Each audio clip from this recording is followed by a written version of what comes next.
안녕. 2부에서는 더빙 프로그램이 아니라 제가 직접 수업을 하도록 할게요. 제8구장 청각시각장애 1. 청각시각장애의 정의 청각 시각장애 정의는 표에 있는 장트법 내용만 잠깐 훑어보도록 할게요. 305쪽 표 8-2 준비되셨어요? 제가 장특법의 내용을 한번 읽어보도록 할게요. 청력 손실이 심하여 보청기를 착용해도 청각을 통한 의사소통이 불가능 또는 곤란한 상태. 안 들리는 거죠. 이렇게 완전히 안 들리는 걸 농이라고 해요. 그리고 이런 분들을 농인이라고 하죠. 농인들은 소리가 나는 언어가 아니라 수어를 사용하여 고유의 문화를 형성하고 있어요.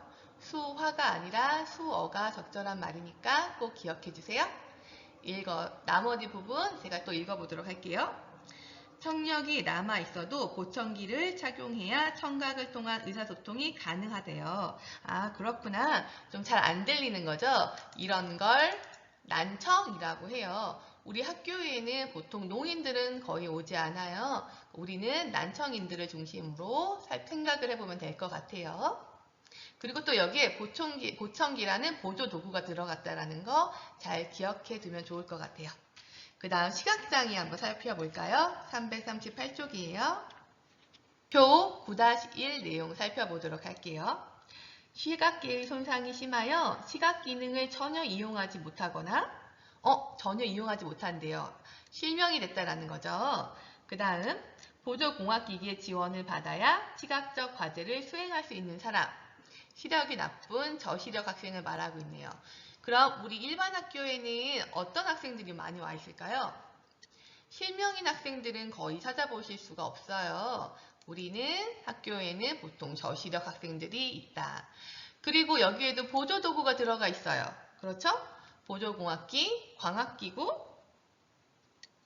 학습 매체 등을 통하여 이런 보조기구가 들어가 있다는 거, 또 청각 또는 촉각이 중요한 학습 수단이라는 거, 이 정도 기억하고 있으면 될 것 같아요. 청각시각장애의 원인 청각 시각 장애의 원인은 우리가 알 필요는 없어요. 그런데 청각 시각 이상 징후 행동은 좀 살펴볼 필요가 있어요. 이건 일반 교사가 알아야 될 내용이니까 표 8-3, 표 9-3의 내용을 우리 클로버 더빙의 하준이 목소리와 함께 들어보도록 할게요. 청각 이상을 의심해 볼 수 있는 징후. 부드럽게 부르면 처음 불렀을 때 돌아보지 않는다. 주변 환경음에 반응하지 않는다. 소리에 반응하지 않거나 어디서 소리가 나는지 잘 알지 못한다. 발음이나 구어 사용이 같은 연령대의 아동과 다르다. 구어 지시를 잘 알아듣지 못한다. 주에 집중을 잘하지 못하는 것처럼 네, 뭐라고요? 등의 질문을 다른 아동보다 많이 한다. 언어 이해 및 의사소통을 위한 어휘 사용에서 일관성 있는 발달을 보이지 않는다. 시각 이상을 의심해 볼 수 있는 징후는 눈을 지나치게 비빈다. 눈을 가늘게 뜨고 보거나 가리거나 감는다. 책을 읽을 때 머리를 이상한 각도로 하거나 머리를 이을 기울인다. 물건을 눈에 가까이 대고 본다. 눈을 지나치게 깜박이거나 가까이 보면서 하는 일을 어려워한다. 책을 읽을 때 눈을 움직이는 대신 머리를 움직인다. 멀리 있는 물체를 명확하게 보지 못한다. 밝은 빛이나 반사를 싫어한다. 칠판이나 책을 보고 옮겨 적는 것을 어려워한다.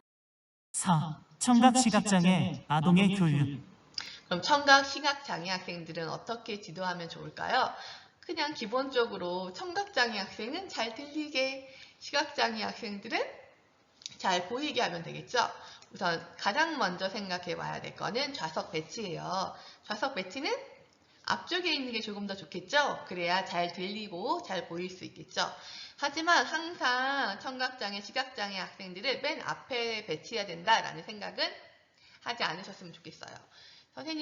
담임 선생님이 돼서 교실 아이들을 보면 지금 얘네들은 학습이 더 필요할 수도 있고 지금 이 아이들은 친구들과 상호작용이 더 필요할 수도 있다라는 생각이 드실 거예요.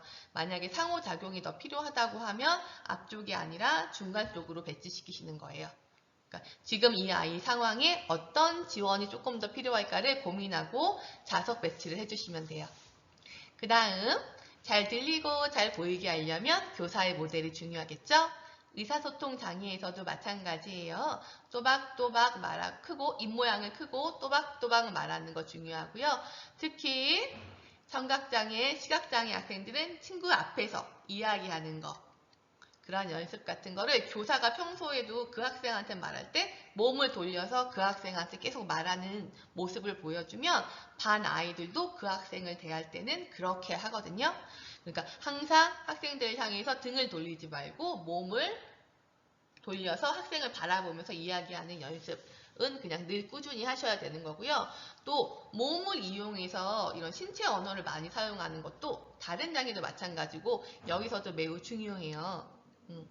그리고 저는 또 학생들에게 저를 많이 보는 훈련도 많이 시켜요. 어떻게 하냐면 기본적으로 선생님하고 눈썹 이렇게 한 다음에 선생님을 그렇게 보는 거야. 선생님의 눈, 선생님의 얼굴, 선생님의 몸짓을 보는 거야 라는 거를 굉장히 많이 반복해요.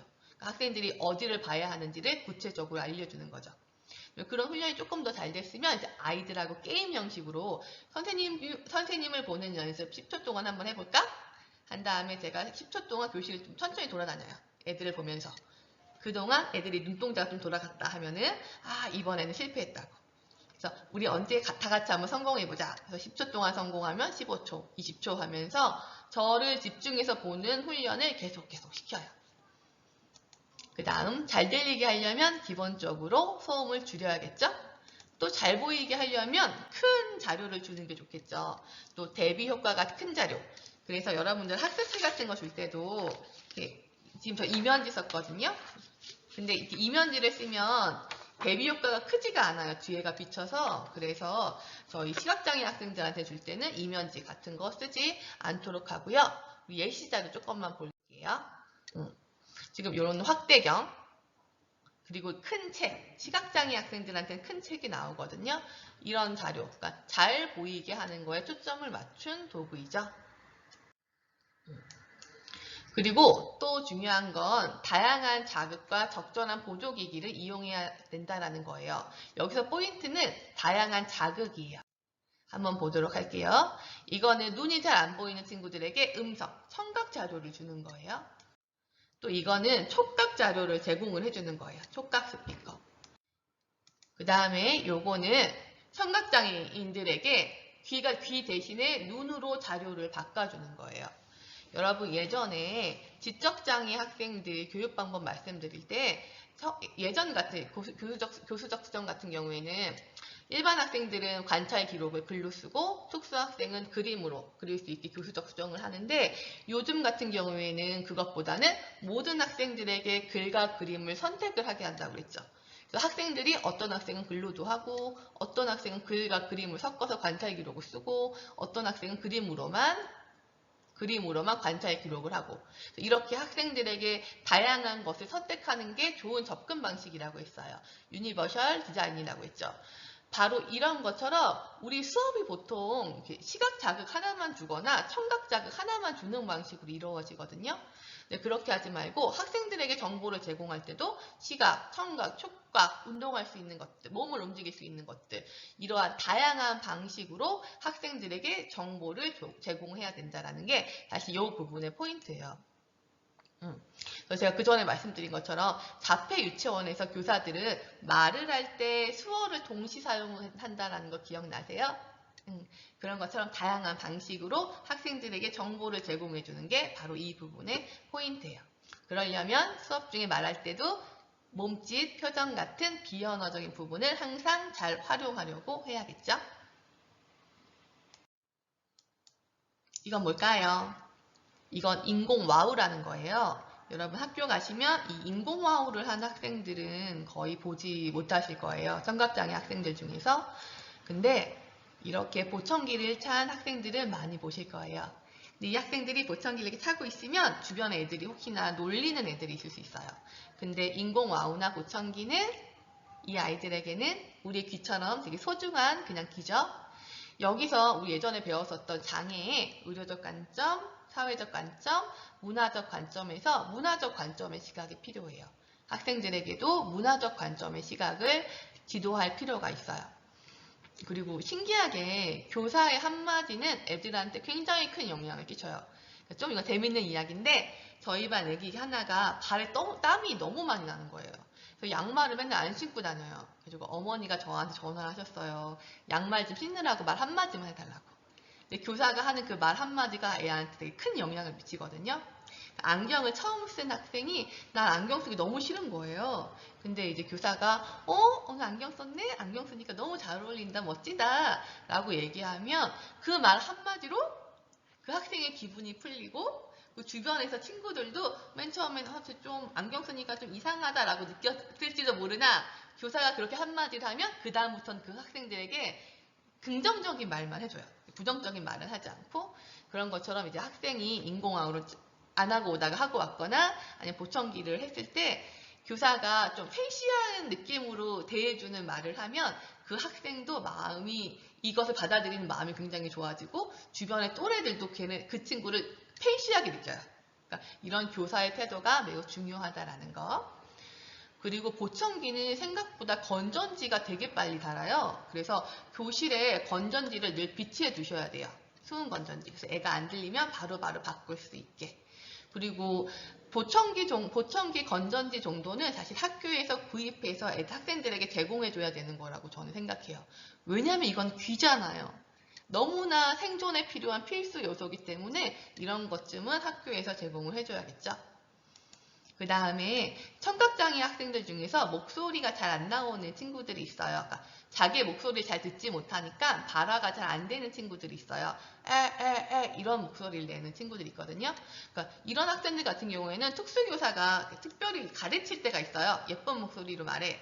만약에 그럴 경우가 있다면 교실에서도 당연히 특수교사가 했던 것처럼 예쁜 목소리로 말하세요 라고 계속 인지를 시켜줘야겠죠. 제10장 지체 건강 장애. 지체 건강 장애의 정의를 한번 살펴보도록 할 거예요. 1. 이거 지체 건강 장애의 정의. 제가 지체라고 쳤나 봐요. 지체 건강 장애의 정의도 우리 시청각 장애를 봤던 것처럼 간단하게 장특법에 있는 정의만 눈으로 보고 넘어가도록 할게요. 지체 장애 제가 한번 읽어볼게요. 기능 형태상의 어려움을 가지고 있거나 몸통을 지탱하거나 팔다리의 움직임 등의 어려움을 겪는 신체적 조건이나 상태로 인해 교육적 성취에 어려움이 있는 사람. 한마디로 신체가 불편한 사람이 바로 지체장애인 거죠. 그 다음에 건강장애 볼게요. 만성질환으로 인하여 3개월 이상의 장기 입원 또는 통원치료 등 계속적인 의료적 지원이 필요하여 학교 생활 및 학업 수행에 어려움이 있는 사람. 이것을 요점을 뽑자고 한다면 만성질환으로 3개월 이상 치료를 받는 학생, 그래서 학교를 못 다니는 학생을 건강장애 학생이라고 하죠. 그러면 지체장애 학생과 건강장애 학생의 원인을 공부해 볼 텐데 공부하기 전에 우리 예전에 요거 봤던 거 기억나세요? 장애인의 교육 배울 때 공부했었던 건데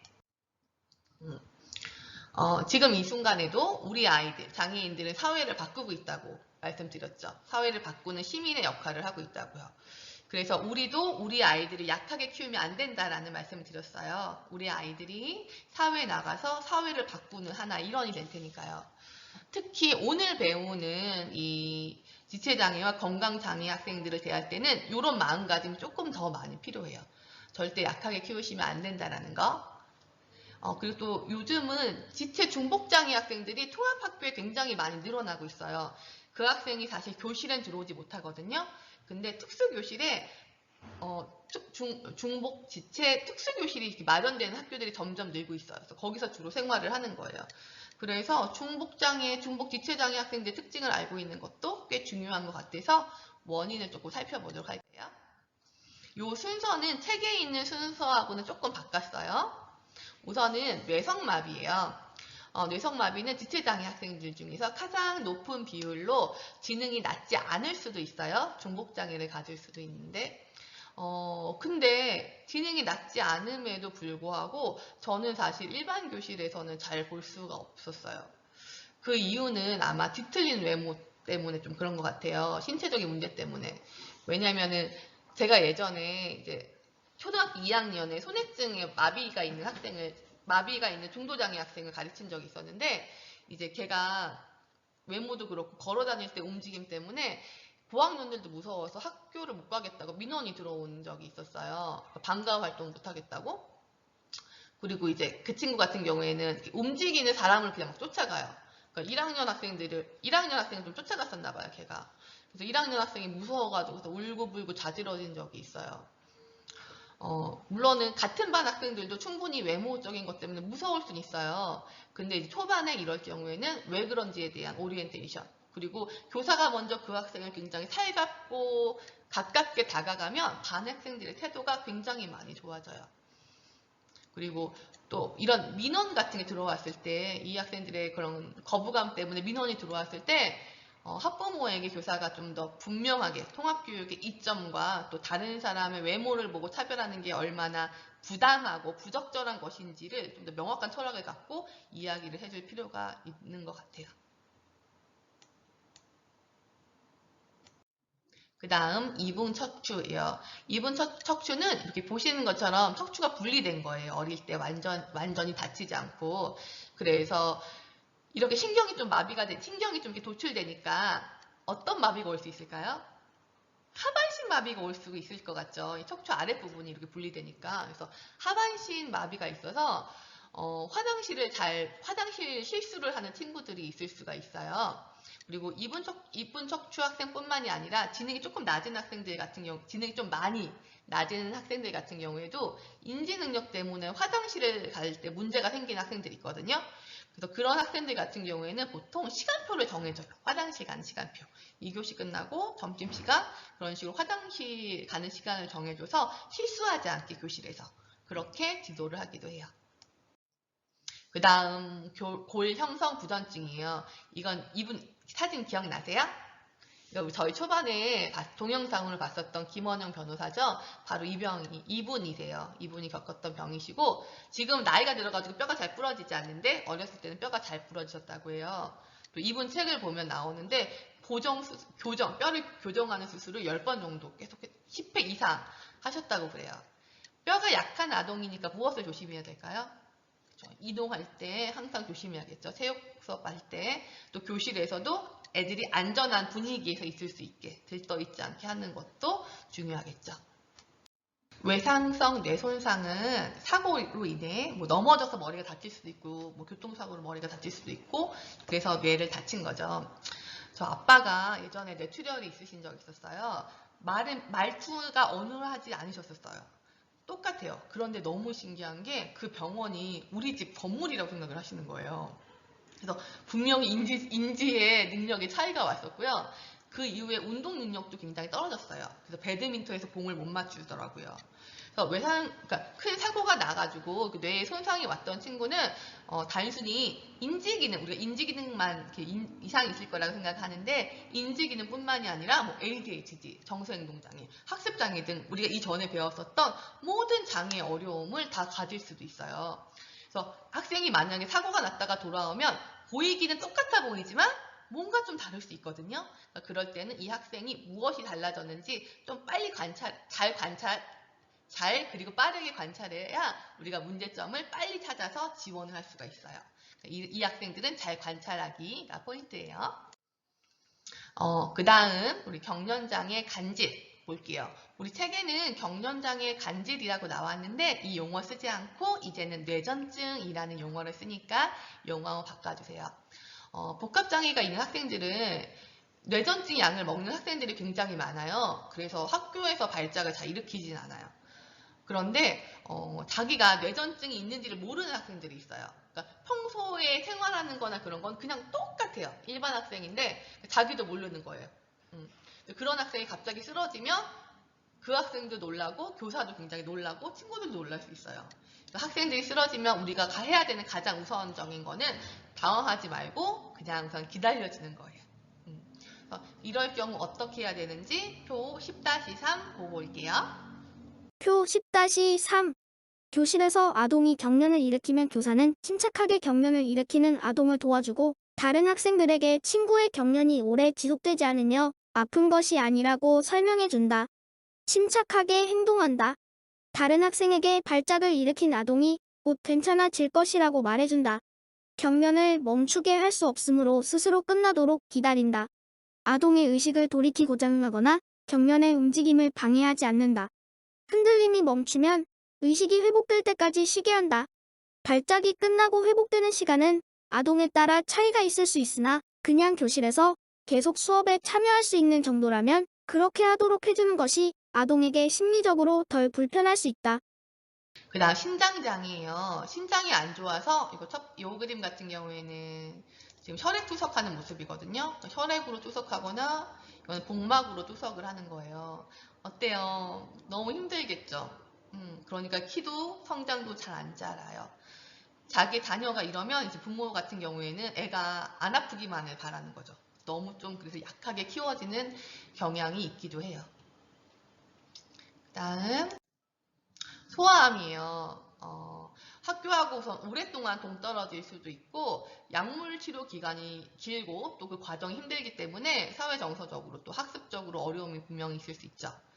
그리고 제가 10년 전쯤에 근무했던 학교에서 학생이 정확하게 뇌종양인지 백혈병이었는지 기억은 안 나는데 한번 죽었었던 적이 있어요. 네. 소아암도 지금 완치는 잘 되지만 사실 힘든 병이기는 하죠. 이거 근위 영양증은 근육이 점점 줄어들어서 결국 사망하는 병이에요. 그래서 보통 20살이 넘기가 힘들어요. 네. 그래서 제가 예전에 읽었었던 논문이 있는데 그게 크리티컬 디지즈라는 에 관련된 논문이에요. 그러니까 한국말로 번역하면 결국은 죽게 되는 병? 뭐 그런 거죠. 그런 학생들이 있기 때문에 그런 학생들에게 죽음을 제대로 가르쳐줘야 한다라는 논조를 가진 논문이었어요. 왜냐하면 학생들이나 크리티컬 디지즈를 가진 학생도 그렇고 주변 학생도 그렇고 죽음을 제대로 이해하지 못하기 때문에 마치 죽음을 벌처럼 느끼게 하는 말을 쓴다라는 거죠. 그래서 네가 말을 잘 들으면 의사 선생님 말 잘 들으면 날 거야. 그런 말도 어떻게 보면 내가 말을 안 들어가지고 병에 걸렸나? 라는 생각이 들게 할 수 있는 용어라고도 하고 또 죽으면 지옥을 간다 라는 걸 그런 크리스찬에서 그런 용어를 쓰잖아요. 그러니까 그것 때문에 애가 또 그런 공포심을 느끼기도 하고 그래서 그런 용례가 조금 나왔었던 게 있었어요. 그래서 또 애가 죽고 나서 이제 같은 또래 학생들이나 담임 선생님 심적으로 그 충격이 굉장히 크잖아요. 그래서 그런 것을 좀 미리미리 교육을 시켜야 하지 않나라는 논문이었어요. 아까 제가 말씀드렸던 그 10년 전에 죽었다는 얘기 있었잖아요. 그 얘기 같은 경우에는 걔가 죽고 나서 담임 선생님하고 애들이 우선 굉장히 힘들어 했었어요. 그래가지고 제가 이제 그 논문을 읽을 때 그때 그걸 생각하면서 이제 그 당시도 그렇겠지만 그 이후에도 만약 학급에서 학생들이 이렇게 죽는 일이 생긴다면 그런 학생들을 위해서 적절한 어떤 교육이 필요하지 않나라는 생각을 했었어요.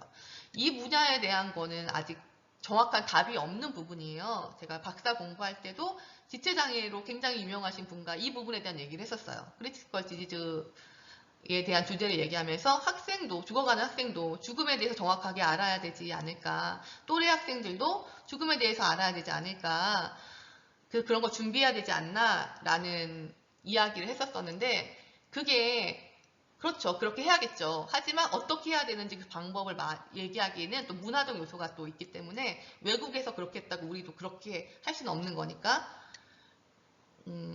그래서 중요한 문제고 한번 얘기를 해볼 만한 주제지만 아직 확실한 답은 없어요. 여러분들도 그냥 한 번쯤은 이런 상황이 놓일 수도 있다는 걸 생각은 해보시면 좋을 것 같아요. 아직 정확한 답이 없어서 여러분들에게 답은 말씀드릴 수가 없네요. 그럼 이제는 지체 건강 장애 학생의 특성 한번 알아볼 거예요. 지능은 평균 이상일 수 있죠. 그때 김원현 변호사 같은 경우에는 서울대 나왔잖아요. 지체장애이신데 그러나 대부분은 평균보다 조금 낮고 또 지능이 평균이거나 평균 이상이어도 병원에서 치료받는 기간이 되게 길 수 있잖아요. 그래서 학업 성취도가 좋지는 않아요. 또 중복장애를 가지고 있는 학생들도 굉장히 많고요. 또 사회 정서적 특성을 보면 다 예상 가능하죠. 자존감이 높진 않겠죠. 그리고 사회적 관계도 어려울 수 있죠. 또 아까 말씀드린 것처럼 특히 건강장애 학생들은 애가 진짜 살아있기만 해도 너무 고마운 분들이세요. 애가 학교만 나가도 너무 좋아. 그래서 과잉보호하는 경우가 많고, 또 뇌성마비 학생들 같은 경우에는, 지체장애 학생들 같은 경우에는 학교 잘 안 나온다고 그랬죠. 지능이 정상이어도.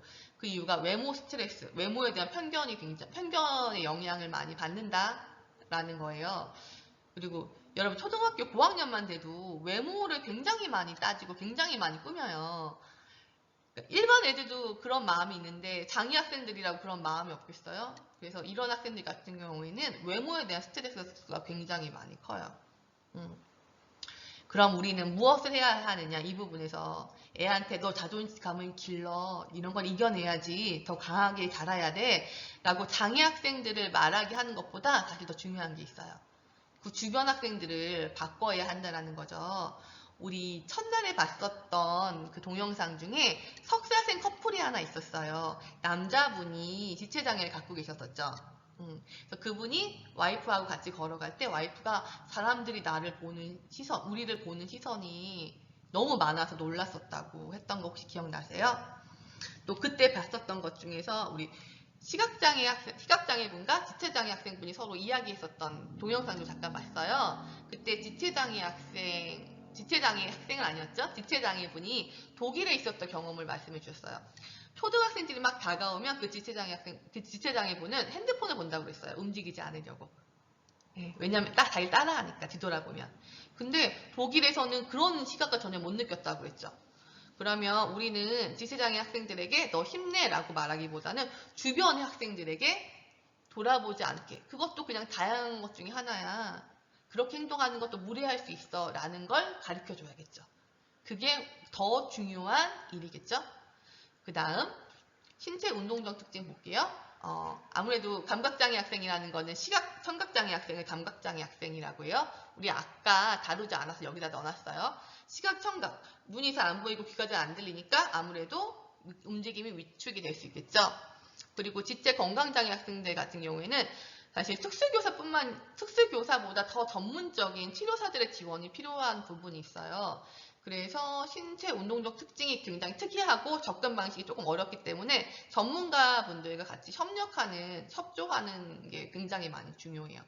그러니까 예를 들어서 지체장애 학생들 중에서 몸이 비틀어진 친구들이 있어요. 그걸 교정하는 순서도 있거든요. 잡아서 바르게 앉게 하는 순서가 있어요. 그런 것도 우리가 어떻게 그냥 이렇게 해서 세우는 게 아니니까 전문가 분들에게 어떻게 해야 하는지 조금 배울 필요가 있어요. 4. 지체 건강 장애 아동의 교육. 지적장애 공부할 때 통합교육의 시작이 뭐라고 했었나요? 오리엔테이션이었죠. 근데 그때 말씀드렸는데 이거는 지적장애 학생뿐만이 아니라 모든 장애 학생을 대할 때 공통적인 요소라고 말씀드렸어요.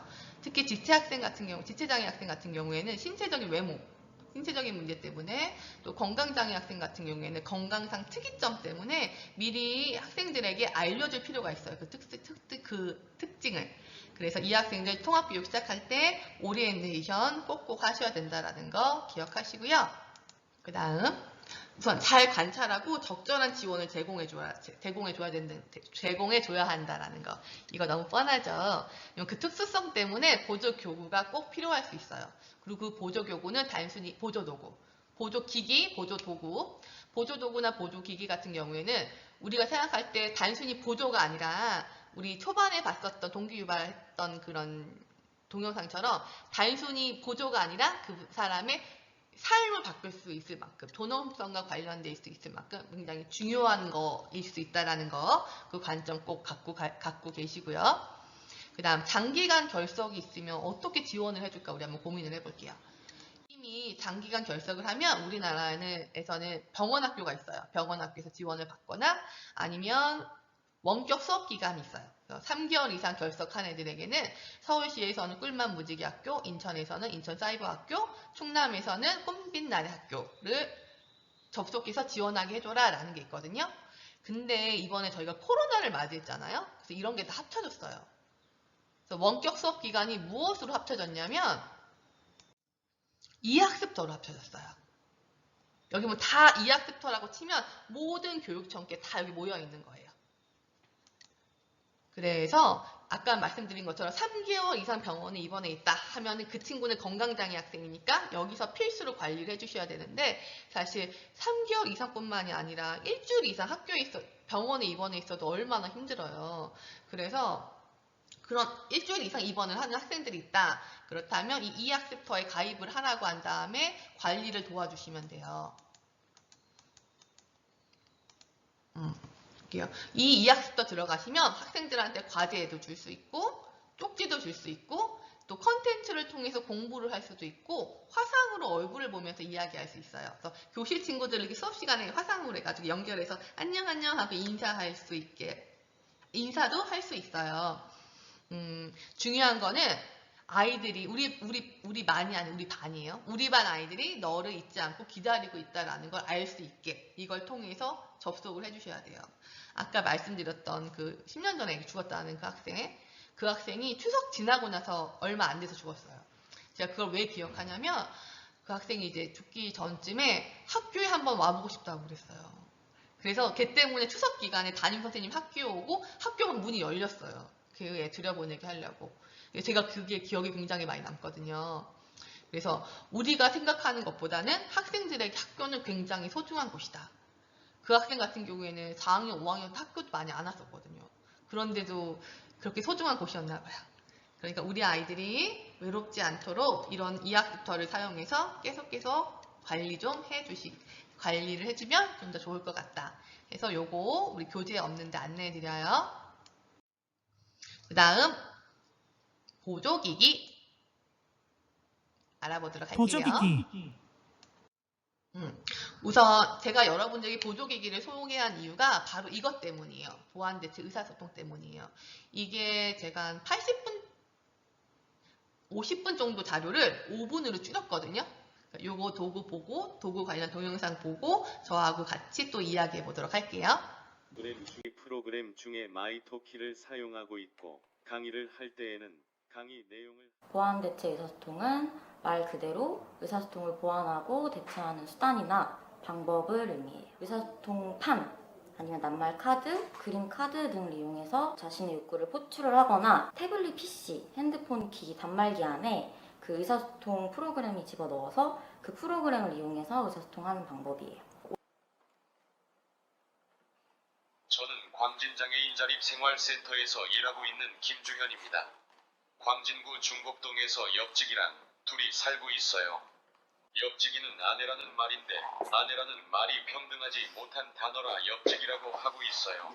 안녕하세요. 저는 뇌병변 장애를 가지고 있고 대학로에 있는 노들 야하게 다니는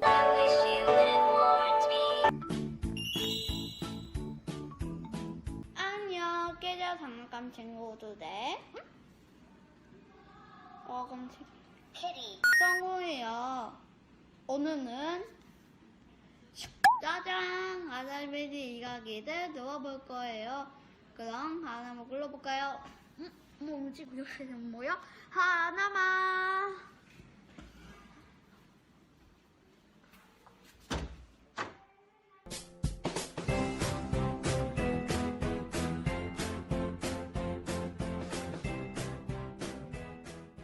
왜 그래 사람아?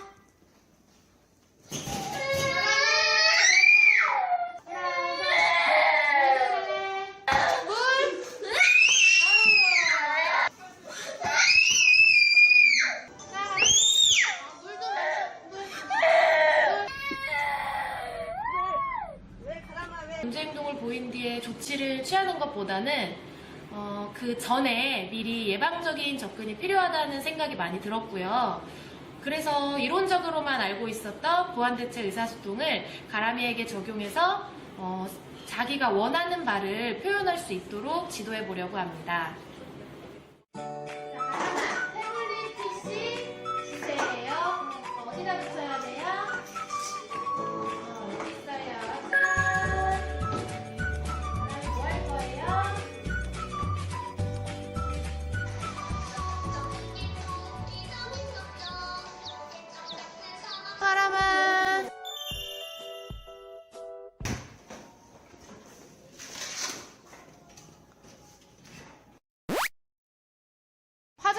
하고 싶어요?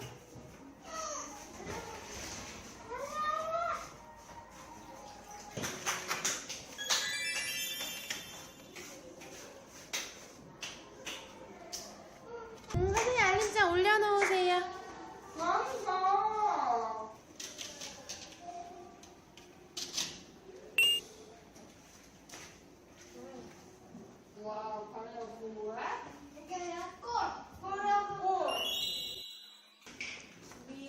바람이 왜요? 자, 태블릿 줄까요? 여기 있어요. 자리에 가서 앉아서 하세요.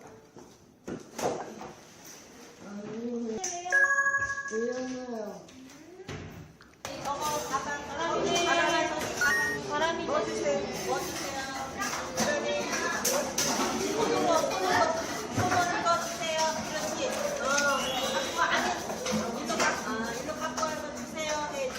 학생뿐만 아니고 다른 학생들도 이 학생이 그 표현하는 것 자체를 조금씩 이해하기 시작하면서 동영상 잘 보고 오셨어요? AAC 같은 경우에는 기술이 많이 필요한 무료 앱인 마이 AAC 같은 것처럼 기술이 많이 필요한 하이테크 AAC도 있지만 단순히 카드 모양인 로우테크 AAC도 많이 있어요. 그리고 로우테크 AAC가 효과성에서 전혀 밀리지 않아요. 전혀 밀리지 않으니까 우리는 로우테크 AAC도 그냥 간단하게 만들어서 사용을 할 수가 있어요. 우리 AAC 예는 교재를 한번 살펴보도록 할게요. 우리 교재 293, 294쪽 잠깐만 볼게요. 여기 보면 293쪽에 교사가 제작한 보안대체 의사소통의 도구 있죠. 어때요? 예. 좋아요, 싫어 주 중에 카드 하나 고르는 거고 막대 카드에서 고르는 거예요. 너무 어렵지 않죠? 여러분도 할 수 있을 것 같죠? 그 다음 뒷장 넘기면 또 나와 있어요. 그 교재가. 눈으로 한번 또 읽어보시고요. 여기 말고 AAC가 또 나와 있어요. 어디 나와 있냐면 지체장애에도 또 나와 있어요. 교과서 293쪽 볼게요. 거기도 보안대체 의사소통 도구 나오죠. 그러니까 이 AAC 같은 경우에는 여기 보면 의사소통 장애 때도 나오고 지체장애 때도 나오죠. 근데 사실 자폐 학생들한테도 굉장히 많이 쓰는 거예요. 그래서 말하기 어려운 친구들한테 AAC를 쓰게 해주면 되는 거예요. 근데 이제 부모님 입장에서는 그럼 말하는 걸 포기하는 건가? 라는 생각이 드는데 지금까지 나온 연구 결과를 보면 중간에 AAC를 쓰면 이런 보조도구를 쓰면 말하는 것을 더 촉진시킨다고 해요. 네. 제가 옛날에 가르쳤던 자폐 학생이 있었어요. 그 학생 같은 경우에는 이제 반향어 조금 쓰고 문장과 어휘가 굉장히 제한된 학생이었어요. 교실에서 갑자기 뛰쳐나가거나 교실 뒤에를 막 돌아다니거나 또 놀이터 가면은 놀이터 안에 그 미끄럼틀 통이 있었거든요. 그 통에 맨날 들어가 있고 찾으려면 거기 들어가 숨어 있고 그런 아이였어요. 그 친구한테 교실에 있는 게 자극이 너무 많아서 힘들면 쉬러 가고 싶어요 라는 말을 가르쳤어요. 그거 가르칠 때 저도 의사소통 도구 요걸 이용해서 힘들면 그 카드 들도록 얘기를 했어요. 근데 이제 그거를 카드 드는 것보다 그 친구는 이제 머리가 똑똑해서 말을 하는 게 더 쉽다는 걸 깨달아서 나중에는 카드 없이 말을 했거든요. 이렇게 아주 쉽게 카드 한 장만으로도 AAC를 이용해서 쉽게 문제 상황을 컨트롤할 수 있고요. 또 이거 같은 경우에는 언어예요. 언어기 때문에 너 이제 한번 이렇게 해봐 라고 해서 이게 끝나는 일이 아니에요. 정말 자연스러운 상황에서 말을 할 수 있는 것처럼 다양한 상황에서 그게 활용이 되어야지 이게 진정한 언어로서 효과 있게 쓰일 수가 있어요. 다양한 학용품 살펴보도록 할게요. 이거는 지체장애 학생들한테 연필을 잡는 걸 도와주는 도구고요. 우리 초등학교 저학년들 저도 어떨 땐 쓰기도 하는데 연필에 껴가지고 손가락 위치 잡아주는 도구도 있죠. 어떻게 보면 그것도 보조도구죠. 그러니까 그런 보조도구, 이런 보조도구를 교실에다 그냥 골고루 놓고 학생들이 그냥 가끔씩 써보게, 돌아가면서 써보게, 쓰고 싶은 학생들. 그렇게 해서 쓰게 한다면 이런 걸 쓰더라도, 지체장애 학생이 이런 걸 쓰더라도 특별하게 이상하거나 다르게 보이지는 않겠죠? 그 다음 요거 같은 경우에는 손이 많이 떨리는 학생들에게는 조금 무거운 펜을 주는 게 좋다라고 해요. 그래서 여기 보면 추를 집어넣어서 쓸 수 있게 하는 펜이에요. 다양한 모양의 가위도 있고 이런 다양한 모양의 가위는 저희 교과서에도 조금 더 나와 있어요. 그 다음 손가락이 휘어졌죠. 요거를 사용해서 아이들이 훨씬 더 깨끗하게 자기 입으로 먹을 수 있겠죠. 지체장애 학생들이, 마비가 있는 학생들은 이런 도구도 있으니까 꼭 구입해 보시면 더 좋을 것 같아요. 근데 사실 이런 거 생각보다 굉장히 비싸요. 그래서 간단하게 쉬운 건데 여러분 쉽게 만들 수도 있어요. 연필 중간에 끈을 묶어놓고 손가락에다 위치를 이렇게 잡아놓은 다음에 이 상태에서 그냥 손목을 묶는 거예요. 이 끈을. 그러면 손의 위치에서 손 사이에 연필이 놓는 위치가 정확하게 놓이게 돼요. 이 사이라는 거. 이렇게 해서 잡기만 해줘도 애들의 글씨체가 굉장히 많이 달라져요. 이거는 굉장히 쉬운 방법인데 여러분들에게 안내해드려요. 비싸니까 또 교실에 이런 거 저런 거 없다 그러면 이런 끈 같은 걸로도 이렇게 보조도구를 활용해서 만들 수 있어요. 바른 자세를 돕는 도구인데요. 요거 같은 경우에는 교정하는 의자고 요거는 나중에 볼 동영상에도 나온 저희 반에도 샀던 건데 다리에 끼는 보조도구예요. 다리 휘지 말라고 끼는 보조도구고요. 요거 같은 경우에는 다시 목욕 매트예요. 이 목욕 매트는 제가 실제로 썼던 거예요. 저희 애기 중에 마비가 있던 애기가 몸이 자꾸만 뻗팅겨지니까 이렇게 뻗팅겨지니까 의자에 바른 자세로 앉기가 굉장히 힘들었어요. 몸이 자꾸 밑으로 내려가니까. 그래서 얘한테 어떤 게 좋을까 하다가 이 실리콘 매트를 한번 사봤어요. 목욕 매트를. 근데 목욕 매트를 깔아주니까 얘가 몸이 밀리는 게 훨씬 덜한 거예요. 그러니까 아까 말씀드린 것처럼 이런 기구 생각보다 굉장히 비싸거든요. 그럴 때 학생들 잘 관찰하고 어떤 게 필요할지 창의적으로 생각을 해보시는 것도 좋을 것 같아요. 이 옆에 있는 거 마지막은 실리콘 매트예요. 그래서 애들의 물건이 바닥으로 떨어지지 않게 잡아주는 건데 이 실리콘 매트 요거 사도 비싸거든요. 그냥 목욕 매트로 활용해도 충분히 활용 가능할 수 있을 것 같아요. 수업 내용 잠깐 정리해 보도록 할게요. 우리 이전에 배웠었던 장애가 있어요. 지적장애, 정서행동장애, 학습장애, 자폐, ASD, 자폐 스펙트럼 장애. 이 학생들과 오늘 배운 장애 학생들은 어떤 차이점이 있는지 한번 볼게요. 뭐가 있을까요? 자폐 장애 친구들 같은 경우에는 사실 일반 교실에 굉장히 많죠. 자폐로 판정받지 않았을 수도 있지만 교실에 굉장히 많아요. 그에 비해서 뒤에 오늘 배운 장애 같은 경우에는 그렇게 인원수가 많지가 않죠. 그리고 앞에 같은 경우에는 교사가 직접적으로 그 학생의 가장 심각한 문제를 지원을 해줘야 돼요. 일반 교사가 직접적으로. 근데 오늘 배운 장애 같은 경우에는 그 학생이 가지고 있는 가장 심각한 어려움은 교사가 직접 지원하지 않아요. 그래서 이런 학생들 같은 경우에는 전문가들과의 협력이 굉장히 중요해요. 그럼 우리는 무엇을 해줘야 되느냐? 이 학생들이 교실에서 함께 있을 수 있도록 수용적인 분위기가 중요하다고 했죠. 그리고 오늘 보조도구 말씀드렸어요. 보조도구를 바라볼 때는 장애인식의 문화적인 관점, 또 같이 지도를 해야 된다는 거. 그러니까 한마디로 이것도 수용적인 관점과 서로 연결되는 거죠. 그리고 특수 보조기구 도구는 학생의 개별적이고 맞춤형 기기니까 특수교육적 시각이 굉장히 많이 필요한 거예요. 그래서 우리 교사가 학생들의 보조기기와 보조도구를 알아서 맞춤으로 막 찾아서 구매해주고 뭐 그러기에는 사실 어려워요. 그럼 우리의 역할은 아니라고 생각해요. 그렇다면 우리의 역할은 무엇일까요? 통합교실에서 교사의 역할은 이런 학생을 접하는 아까 말씀드린 것처럼 다양성과 실수가 용인되는 수용적 분위기가 제일 중요해요. 그리고 다양한 수업 방식, 다양한 감각을 사용하는 수업 방식을 이용하는데 예전에 배웠었던 것 중에 완전 통합의 제 구조화 기억나세요? 유니버셜 디자인 그런 것처럼 다양한 방식으로 학생들에게 제공하고 다양한 방식으로 표현할 수 있게 그리고 아까 말씀드린 것처럼 특수교육의 접근 방식이 꽃을 피우려면 그게 여기저기서 활용이 돼야겠죠. AAC를 특수선생님이 가르쳤어요. 특수교실에서만 한다고 해서 그게 되지가 않죠. 일반 교실에서 사용이 돼야겠죠. 그러니까 특수교육적 접근 방식이 꽃을 피우려면 통합 환경에서 그게 이루어져야 돼요. 그러니까 전문가와의 협력이 굉장히 중요한 장애예요. 다른 장애보다. 그 다음 시간에는 전문가와의 협력에 대해서 조금만 더 중점적으로 공부해 보도록 할 거예요.